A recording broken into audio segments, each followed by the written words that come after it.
I did it! Hello guys, new video here. It's me, Nugi, with another video. In this video, I will go over my tips and tricks for how you are going to have a better early access PoE 2 start, journey, whatever. Now this will both apply to veterans of PoE 1 or completely new players, into the genre or just to PoE 2. Right, to start off, I suggest that you keep an open mind. So, the RPG genre and people who've been playing Path of Exile 1 for, over a decade now, remember that this is practically a completely new game. A lot of things have been turned on its head. It's not what you expect it to be. It's not what you've been told before. PoE 2 is not what you've been told PoE 1 is, for instance. Let's say you're not familiar with PoE 1, you've been told it's super complex, it's super this, you can't play without a guide or anything. That's not the case anymore. And if you come from PoE 1, remember that all the things you think might be true, some still might, but a lot of things will be not the case, right? The speed that you think you're gonna go at will be different now. All the perception, the perspective of speed, of power, of all of this is going to be, should not be towards the old game we played before, but to what we're playing right now. Remember that nobody actually knows what's best. A lot of people just guess, and that's fine. But your guess might be as good as their guess, because everyone's going to be in their own little bubble thinking what they've learned over the last many years. So just keep an open mind and trust that you might be able to make a good choice yourself. Also, let's say you pick a bad thing or you pick a good thing. People who are going to pick broken builds, they're going to get nerfed really fast.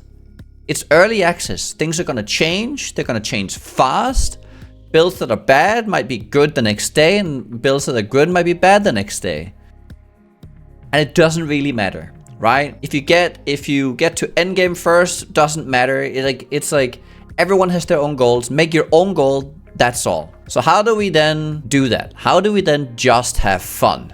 Well, one thing to remember is that respecing is easy. Yep, respecing is now easy. Compared to our previous experience with PoE 1, respecing is now easy.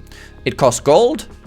You get gold from the very start. You can start respecing from level 1. So experimenting is also easy because of it. Now, the only thing to keep in mind here is that you can change everything in your passive skill tree except one thing, which is the ascendancy. So there will be one of 3 choices where you pick your ascendancy. This cannot be respect at all. But there's only so many classes right now, 8. So even if you pick an ascendancy that might not vibe with you that much, remember you can always just make a new build, make a new class, and go again. The campaign is going to be really fun to play through. So, well, the hope is, what I've played before is a campaign that's really fun. And so it won't feel as a punishment. It might even feel like, oh shit, I can't wait to try the new build and see how that performs compared to my first playthrough. Experimenting and respecing is key. Now, another thing that this will do to you as well is it'll teach you how to be a better build creator yourself. It'll teach you all, like, okay, I tried this last time, that didn't really go so well, I'll try this new thing this time. And over time, you will start learning all the ins and outs of everything, and everything will just feel good and nice. And in the vein of experimentation, swap your gems. Try out new gems. So even I have to already shed my previous experience of PoE 2 because they've changed this. Whenever you find an uncut gem, this will be the way to level up your gems. It'll be the way to find new gems. If you tried one skill at a low level, and then you find a higher uncut gem later on, all the other low level skills will, basically the uncut gem, the level of it will determine the power of a skill gem. So the low level gems will be higher level, and the higher level gems will be on level. And so you can basically just mix and match. And so you can choose, okay, well, I didn't really like where this was going, this earlier skill. I'll try a new skill and it'll be on the same power level. So mix and match all you want. Also, remember that the support gems should be swapped around as well, often. Because you might not really think or you might not have unlocked the most amount of power of your support gems. Like if you think, okay, this thing can shoot 3 projectiles, that sounds really cool. But maybe what happens is that it might shoot 3 projectiles, but it doesn't really overlap well, or it doesn't all hit the same target. But then some other skill that might explode 3 times or something might somehow have a different mechanic that allows it to double the damage where the other one couldn't. And so experimenting with these different gems and their utility will probably unlock a lot of power you haven't experienced yet, or you haven't found. So swap around your active gems, but definitely remember to also swap your support gems. Now, on the note of finding power, read the tooltips. I cannot state this enough. Read the tooltips. GGG is generally speaking they are very consistent with how they word things, and they're very specific with how they word things. If there's like a phrase or a like an ordering of how they word out a skill gem with like this thing interacts with that and does this, take it on face value of what it says, like very literally. There will probably be a couple things like nearby or whatever that might be a little bit out there. You might not be able to really find the word, but they will always, I don't know. This is the only thing. Like nearby and stuff can be a little finicky, but it'll be fine. For the most part, just read the skill gems. That's the tip I want to give you. From going from skills to your gear. Now, craft early and craft often. This is counterintuitive from PoE. Well, not quite, but in PoE 1, we hold on to our currency because we might use it later when we want craft with it. I think that's it's bad to be too precious with your resources, especially right now. What I find to be the best way to learn how to make a lot of currency, if that's your goal, is to learn how crafting works, is to understand how much currency does it take to make a good item, because then you also know what a good deal is, right? If you know that thing that someone posted actually is really hard to craft, but he's selling it for really cheap, you can snag it. Or vice versa, that someone is selling something for way too much, but you know a better way because you've been tinkering with the crafting. So craft early and craft often. Don't be afraid of just like being like, okay, I crafted this earlier and now I found some more gear. Like just try it out, just use it. Don't be afraid to waste, because nobody knows really, again, when you're wasting. Like it might be that later on you just find way more than you need. Don't be that Elden Ring player that has 30, 50 types with 10 stacks or whatever of different consumables, and at the end game is like, was I supposed to have used this? It's the same thing for PoE 1.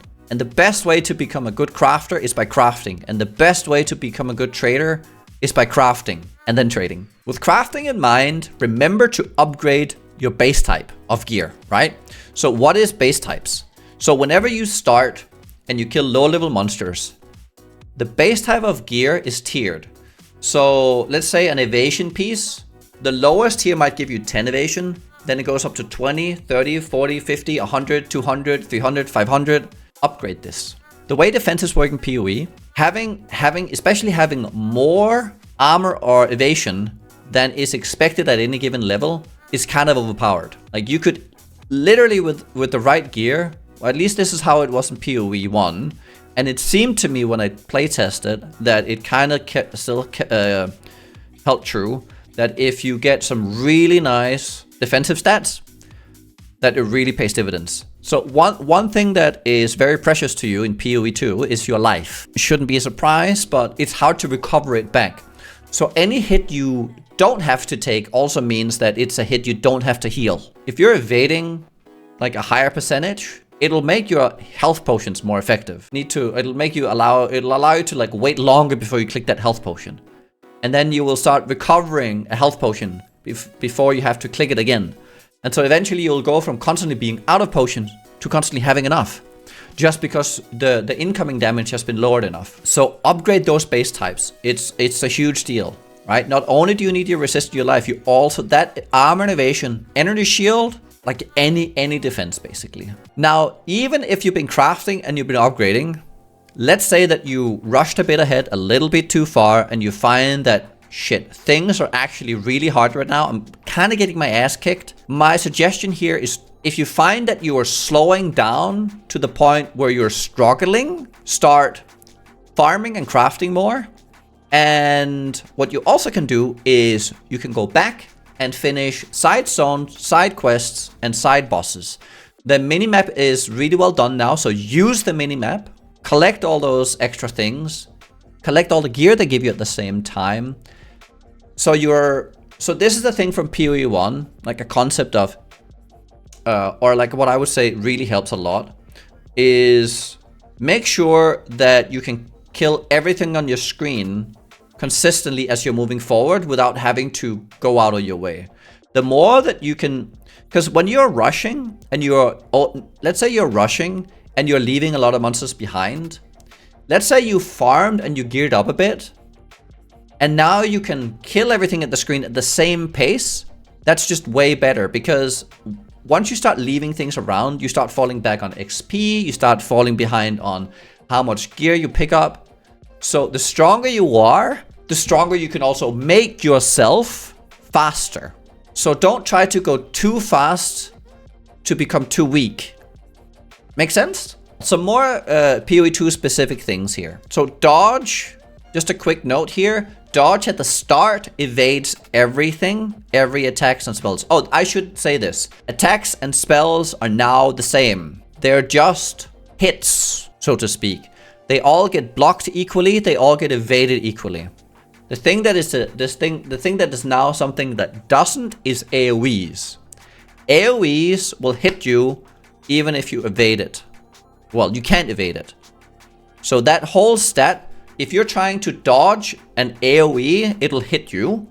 If you build up a lot of evasion and there's an AoE, it'll hit you. Armor will help you if it's a physical hit and an AoE. So good thing to know. An evasion will help you against everything, but you take double damage from chaos. With that in mind, when you're doing boss fights, start thinking about how do I identify the boss abilities? Is it a strike? Is it a projectile? These can be evaded. You can do the dodge roll early and evade it. If it has a red ability, you cannot evade it. You cannot use dodge roll against it. It will hit you. You cannot block it either. What are some things you can do instead of, say, dodging and stuff in fights? Now, one thing you could do is you can weapon swap and put a shield on, right? So this is another tip here. Use your weapon skills, use your weapon swaps, use both. The game will offer you, the game will challenge you in many ways, so you want to find as many solutions as possible. And the more, again, experiment early and benefit early by learning these skills. The earlier you learn them, even if it slows you down a bit, the earlier you can take advantage of them to then speed yourself up again, right? You see, there's like a trend here. Learn things early, use things early, craft things early. Don't get sucked into the idea that you have to go fast, because if you go fast in a way that slows you down, that is just no good. And it's not really like you want to learn all these things. You want to interact with all these. It's fun. In terms of going too fast again here, we're stepping back again. And here's another tip, which is take breaks, eat well, hydrate, sleep well. If you are healthy, if you have high presence of mind because you are not overly tired. I know a lot of us are going to be tired. That's fine. I'm going to be playing too much on the first day and all that. Tired, we can't really get out of because we don't want to leave. We don't want to like put the game down. I get that, but make sure to drink water, make sure to move around a bit, right? What they say is that the best position is the next position when you're sitting. So move around, you know, kind of shake things up. Don't ignore pain, right? If you start feeling a little like a cramp or something, you know, get up, shake it out, kind of like, ooh, get some blood flowing. Right? Same thing with legs. We don't want clots or anything. So, you know, we want to stay healthy while being degenerates. Okay? The thing is, taking a little break, breathing out, getting something to drink and stuff, clear your mind might actually help you as well. Because you might be stuck in a train of thought. You might be stuck on a boss and it frustrates you. Eat, drink, come back, clear, and nail it. The more like presence of mind and like the better we feel, the better we play, and the more fun it is. Here's another key thing, because FOMO is a big thing here. I've noticed a lot of players think that you have to go fast, you have to be fast, you have to be first. But in this chase, remember, things will change a lot very fast. Someone might also remember that there are people who have been playing before. There are people who have been playing the closed beta. I haven't, but a lot of people have been playing the closed beta, and they will just come out sprinting. The pace of everyone is going to be different because so many people have had vastly different opportunities to go fast. But remember, it's a very complex game, big. There's so much stuff that hasn't been unveiled. Stuff will be unveiled as we go, and it is a marathon. It is not a sprint. PoE is historically a marathon. You want to do the right thing. Consistently over a period of time. That's how you generally do well in PoE.